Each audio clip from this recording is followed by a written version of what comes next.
Pada kesempatan kali ini, saya akan menerangkan dan menjelaskan mengenai proses atau langkah-langkah membuat proyek warga negara.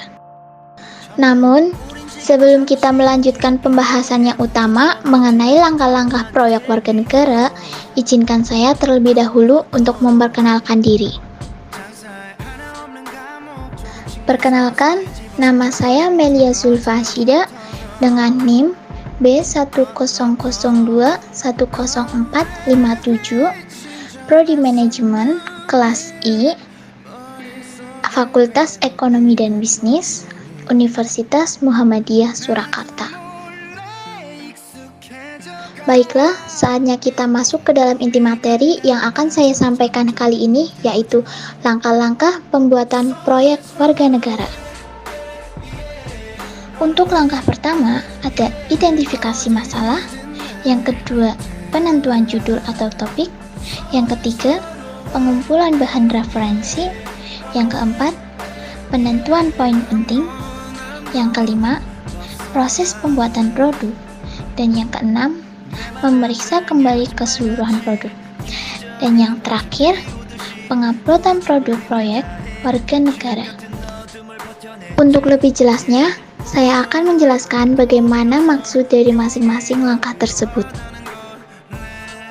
Untuk langkah pertama ada identifikasi masalah, yaitu mengambil kasus yang terjadi di sekitar kita mengenai permasalahan konflik sosial yang berkaitan dengan prodi manajemen.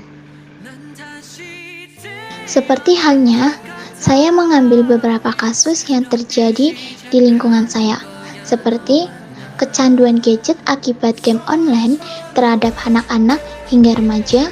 Yang kedua, banyaknya anak yang putus sekolah akibat terkendala biaya. Yang ketiga, aksi demo para pelajar yang anarkis akibat tersulut amarah. Yang keempat, terjadinya konflik masyarakat akibat perbedaan pendapat. Untuk langkah kedua, penentuan judul atau topik yang akan dikaji, yaitu menentukan topik untuk dikaji lebih dalam dari identifikasi masalah yang telah dipilih sebelumnya.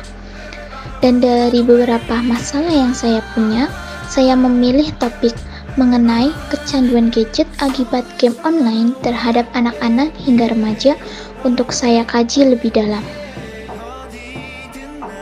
Untuk langkah ketiga, pengumpulan bahan referensi untuk topik, yaitu pengumpulan bahan dan referensi yang berhubungan dengan topik melalui media online, artikel resmi dan valid seperti jurnal. Untuk langkah keempat, penentuan poin-poin penting yang akan disampaikan di dalam produk, yaitu penentuan poin-poin dapat diambil dari sumber yang dipilih dan poin-poin tersebut harus terkumpul sesuai dengan topik yang dipilih. Untuk langkah kelima, proses pembuatan produk, yaitu kegiatan untuk pembuatan produk yang diawali dengan menggunakan aplikasi editing seperti Capcut, PicsArt, Canva, dan juga mencari gambar ilustrasi background produk dengan menggunakan aplikasi Pinterest ataupun website yang tersedia. Untuk langkah keenam, memeriksa kembali produk proyek warga negara, yaitu penyempurnaan hasil video seperti penataan tulisan yang kurang sesuai dan juga peletakan ilustrasi yang kurang tepat. Setelah itu, video dapat di-download dan disimpan ke galeri handphone ataupun PC dari aplikasi editing, dan kemudian upload video ke tempat yang telah ditentukan.